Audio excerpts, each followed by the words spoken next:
Nah, kita akan membahas tentang akhlak tercela yang dikenal dengan akhlak mazmumah. Kalau akhlak terpuji disebut dengan akhlak mahmudah. Kalau akhlak tercela disebut dengan akhlak mazmumah. Akhlak yang tidak baik, akhlak yang harus ditinggalkan. Nah, akhlak yang harus ditinggalkan, akhlak mazmumah yang akan kita bahas di kelas 6.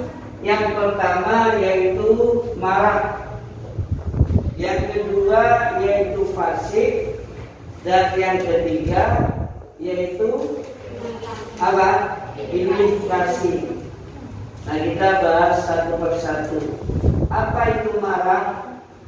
Marah di dalam Islam disebut dengan ghadab. Ghadab artinya marah. Kebalikan marah yaitu sabar. Marah yaitu sikap yang tidak bisa mengendalikan emosi.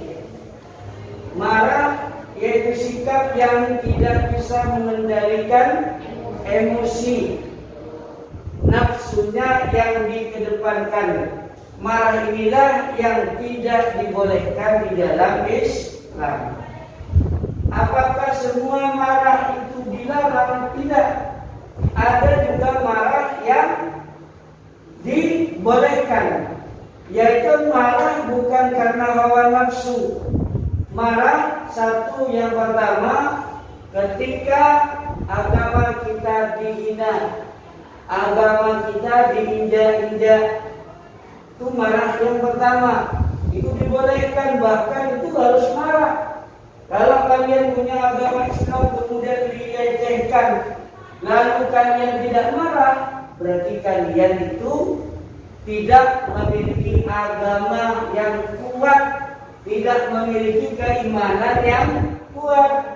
Jadi kalian itu boleh marah apabila agama kita diinjak-injak, agama kita dilecehkan. Ada juga marah yang dibolehkan, yaitu marah apabila hak kalian itu diambil oleh orang lain. Melihat orang lain teraniaya, menolong teman kalian yang teraniaya, kamu harus membela. Jangan ketika ada orang yang dianiaya oleh orang lain kalian diam, maka kalian itu harus membantunya. Kalau tidak bisa membantu dengan tangannya, dengan dirinya, silakan minta bantuan kepada orang lain.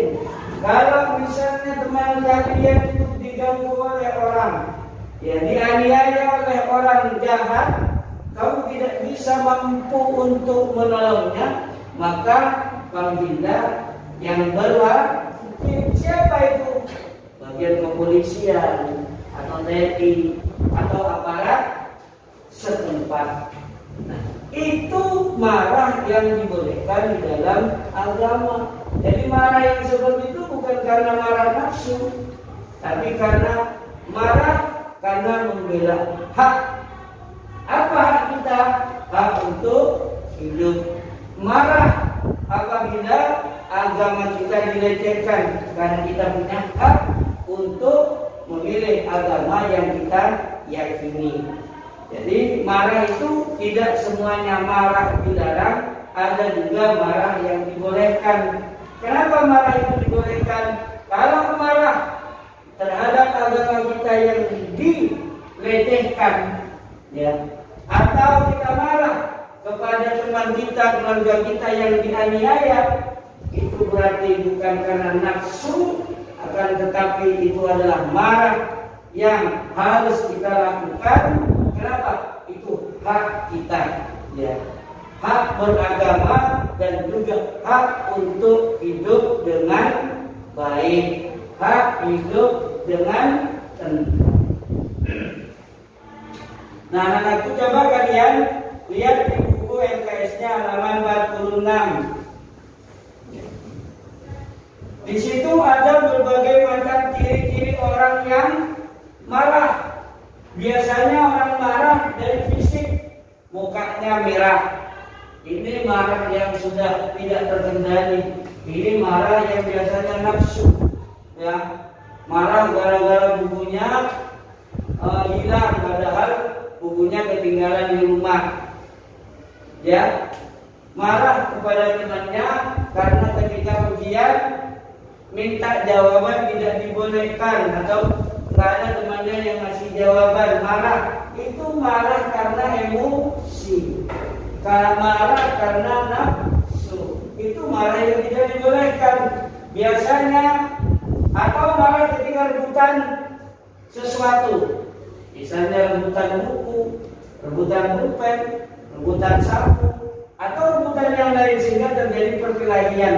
Itu marah yang tidak dibolehkan. Itu yang namanya ghadab, ya, marah bersama nafsu syaitan. Ya, sehingga apa yang terjadi? Perselisihan, akhirnya tidak nyapa antara satu dengan yang lainnya. Kalau sudah tidak ada tegur sapa, maka kalian itu akan sempit hidup di dunia ini.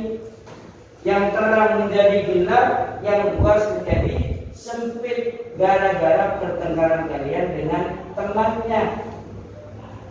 Dan juga ciri-cirinya orang marah biasanya wajahnya merah. Coba kalau lihat orang yang berkelahi, ya, lihat wajahnya orang berkelahi, mukanya itu lucu, ya. Muka ini merah, mata merah, melotot, otot digerutan. Itulah orang marah. Suara tidak terkendali, bahkan sampai ada yang teriak-teriak. Dan itu ekspresi orang yang marah. Jadi kenapa di dalam Islam itu marah tidak dibolehkan? Karena orang yang sedang marah pikirannya tidak normal. Kalau pikiran sudah tidak normal, ya, akal sehat sudah hilang, hati nuraninya sudah kotor, maka gampang dimasuki oleh setan. Kalau sudah gampang dimasuki oleh setan, maka seluruh gerakan kalian, perbuatan kalian, pikiran kalian akan seperti perbuatan setan. Coba deh kalau sedang marah kepada temannya, biasanya tidak ada rasa kasihan kepada temannya. Contoh, antara si A dan si B sedang bertengkar. Misalnya ini, siapa namanya? Bertengkar yang ini. Antara ini dan ini bertengkar. Lama tidak tegur sapa. Ternyata ini terjatuh dari tangga. Apa yang dikatakan oleh ini? Kualat. Sudah enggak dibantu dibilang kualat. Disorakin. Kenapa? Karena sedang marah. Tidak ada kesaksian. Coba kalau tidak ada marah, baik-baik saja, terjatuh, dibantu. Luka diberikan obat merah. Kalau sedang marah, habis bertengkar atau tidak tegur sapa, jatuh salah satu orang yang tidak tegur sapa itu, maka tidak akan pernah ditolong. Itu akibat orang yang marah. Tidak ada rasa kasihan, tidak ada rasa belas kasih sayangnya hilang. Kenapa kok hilang? Karena hatinya, pikirannya, seluruh darahnya ini sudah mengalir nafsu setan. Makanya dalam Islam itu marah itu dilarang.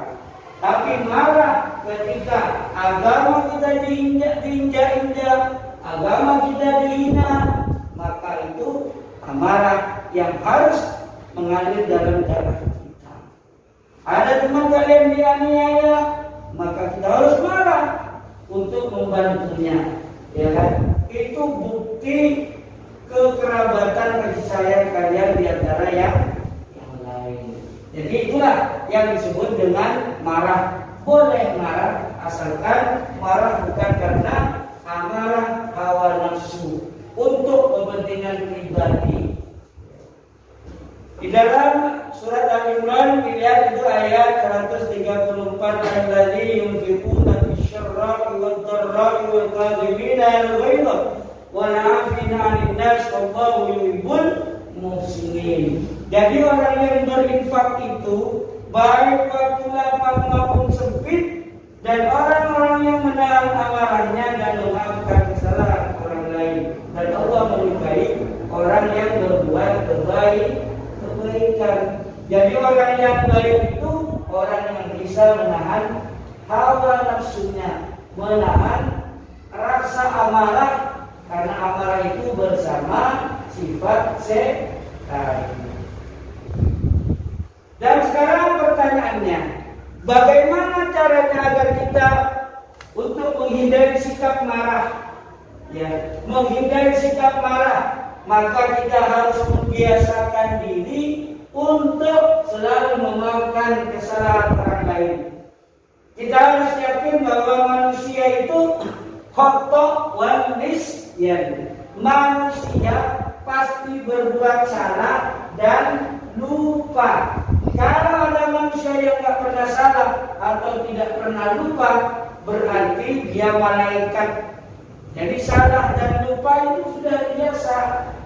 Salah dan lupa sudah biasa. Makanya ketika ada teman kalian berbuat salah kepada kalian, maafkan sebelum dia meminta maaf. Itu caranya agar amarah dalam diri kita itu tidak mengalir darah setan. Harus membiasakan diri memaafkan orang lain. Dia ya namanya manusia, pasti berbuat salah, ya pasti keliru. Ya udah, walaupun dia tidak minta maaf kepada saya, memaafkan dia. Saya tahu dan saya yakin dia marahnya itu karena emosi saja, karena dia lupa, atau dia karena lagi kemasukan setan dan sebagainya. Maka kita harus sadar, ya harus kita memaafkan supaya kita tidak timbul marah. Orang yang bertengkar itu bukan karena apa? Karena antara satu dengan satunya ini sama-sama marah. Ya kan? Kalau coba contohnya, si A marah, si B tidak melawan amarahnya, tidak akan kita berkelahi. Yang membuat perkelahian antara si A dan si B ini sama-sama amarah. Ya kalau si A marah, si B tidak melawan amarahnya, akhirnya tidak bertengkar. Atau si B marah, si A tidak melayani amarahnya, maka tidak akan terjadi pertengkaran. Yang membuat pertengkaran antara si A dan si B sama-sama membawa api bakar. Ya, satunya bawa api, satunya bawa bahan bakar, satunya bawa korek, satunya bawa bensin. Ya kan? Satunya bawa bensin, satunya bawa korek. Jadilah satu terbakar. Ya kalau satunya bawa korek, jangan bawa bensin, bawa air teh. Ya, ada satunya bawa bensin, satunya jangan bawa korek. Apa? Bawa tanah, apa bawa minuman, akhirnya tidak terbakar. Yang membuat terbakar antara A dan B sama-sama tersulut amarah. Itu ya. Jadi supaya tidak terjadi pertengkaran, kalian lihat kalau temannya lagi emosi, jangan dilawan, biarin, dan nanti juga akan sembuh dengan sendirinya. Kalau teman kalian yang sedang marah, kalian tanggapi dengan marah, maka akan terjadi pertengkaran, perkelahian, dan tegur sapa. Ingat, orang yang tidak bertegur sapa 3 hari saja itu dilaknat. Malaikat tidak mau mendoakan orang-orang yang tidak tegur sapa di antara satu dengan yang lain. Mengerti? Kamu sholat tiap hari, beribadah tiap hari, tapi dengan tetangga sebelah tidak tegur sapa. Jadi antara haqqun minallah dan haqqun minan nas itu harus seimbang. Haqqun minallah, hubungan kita kepada Allah, sholatnya itu kita lakukan. Haqqun minan nas, hubungan kita bersama manusianya harus juga dilakukan. Nah itulah sikap bagaimana cara menghindari amarah. Sikap menghindari kita bersikap marah. Kemudian bagaimana kalau misalnya terjadi kepada kita ketika kita tampaknya marah? Bagaimana untuk menghentikan, meredam amarah itu? Ketika kita sedang marah, ya Allah, saya marah. supaya marah itu hilang, duduk. Nggak marah dulu, langsung duduk. Duduk. Nah, dengan duduk, maka amarah yang tadinya 100% akan turun. Bisa langsung 20%, bisa sama sekali tidak ada. Atau masih 80% marahnya. Kalau masih marah, duduk, masih marah, langsung bangun. Ambil duduk. Oh, ini setan yang nempel. Ambil duduk. Ambil duduk. Tuh, selesai. Baca, duduk. Setelah baca duduk, insya Allah itu akan hilang amarahnya. Kenapa? Karena setannya sudah pergi. Setannya sudah pergi. Yang membuat amarah itu kan setan. Jadi kita jangan kalah dengan setan. Memang kita kalah start dengan setan. Kalian tidak bisa melihat setan, ya, tapi setan bisa melihat kalian. Ya kan? Setan lihat kepada manusia yang suka, misalnya suka nyuri. Setan tahu, oh ini orangnya suka nyuri, dibantu akhirnya, ambil bunga orang, ambil nanti kesempatan, ada kesempatan lagi, ini ambil. Setan tahu. Kalau ada niat uang, setan ini menggoda uang itu kan orang ambil, cepat ambil. Setan tahu digoda akhirnya tergodalah kita kalau kita tidak beriman. Jadi setan itu tahu kekurangan kita, setan tahu kelemahan kita. Makanya ketika kita lengah, setan akan masuk. Tapi kalau kita selalu menjaga wudu, ya selalu menjaga kesucian, tidak lepas dari wuduknya, batal wuduk lagi, kentut wuduk lagi, kesentuh dengan perempuannya, yang perempuan kesentuh dengan laki-lakinya, wuduk lagi, kemudian kentut, kencing wuduk, kemudian mengeluarkan yang besar itu juga wuduk. Ini biasa wuduk. Nah, kalau sudah biasa wuduk, maka setan itu akan susah nempel. Ya, setan akan susah nempel. Yang setan itu senang kepada orang yang suka murung, melamun. Jadi orang melamun itu tidak berpikir. Makanya orang yang melamun itu gampang kerasukan jin, kemasukan setan. Ya, makanya ketika ada temannya begini saling berbicara, kecuali kalau pelajaran nggak boleh. Jika tidak ada pelajaran dari istirahat, satu dengan yang lainnya tentu siapa. Jangan sampai tidak ada gurunya malah diam tok. Tidak ada tegur sapa, nanti kamu akan mudah dimasuki jin. Ya, jangan ngobrol, jangan diam, ngobrol sama temannya. Asalkan tidak ngobrolkan kejelekan temannya. Biasanya perempuan yang suka ngobrolin temannya. Kemarin itu gak dijemput loh sampai sore. Iya, itu bapaknya ini. Wah, ini yang bertanya kalau bukan. Perempuan itu paling banyak di neraka ya gara-gara itu. Berbuat dosa yang tidak terasa. Apa berbuat dosanya perempuan yang tidak terasa? Ngomongin orang lain. Perempuan begitu, makanya kalian jangan sampai terpancing dengan hal yang seperti itu. Itulah sikap kita agar kita menghindari amarah. Kenapa amarah itu dilarang oleh agama? Karena amarah itu bersama aliran